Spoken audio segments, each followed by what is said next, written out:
குறிப்பாக கௌரவ சபாநாயகர் அவர்களே, எல்லோருமே சொல்லுகிறார்கள் விஜயனுடைய வருகையுடன் தான் இங்கே ஒரு வரலாறு, மனித வரலாறு உருவாகியதாக.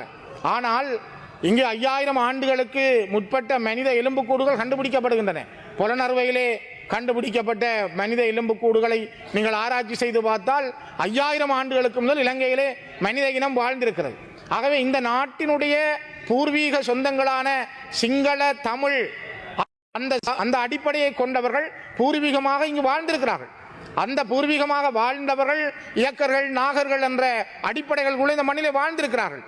ஆகவேதான் நான் உங்களிடம் கேட்பது, கௌரவ சபாநாயகர் அவர்களே, நாங்கள் அடிப்படையிலே இறமையோடு வாழ்ந்த இனம். போர்த்துகேயர்கள் இந்த நாட்டிலே வந்த பொழுது எங்களுடைய இறமையை பறித்தார்கள். ஒல்லாந்தர்கள் தொடர்ந்து எங்களுடைய இறமையை பறித்தார்கள். ஆங்கிலேயர்கள் எங்களுடைய இறமையை பறித்தார்கள். அவர்கள் போகும் பொழுது அந்த இறமையை எங்களிடம் தரவில்லை, உங்களிடம் தந்து விட்டு போனார்கள். ஆனால் தொடர்ந்து அது ஒரு பெரும்பான்மை சிங்கள வல்லாதிக்கத்தினுடைய சகதிக்குள் இருப்பதாகவே நாங்கள் கருதுகிறோம். நாங்கள் கேட்பது அடிப்படையிலே இந்த இனப்பிரச்சனைக்கான தீர்வு என்ன?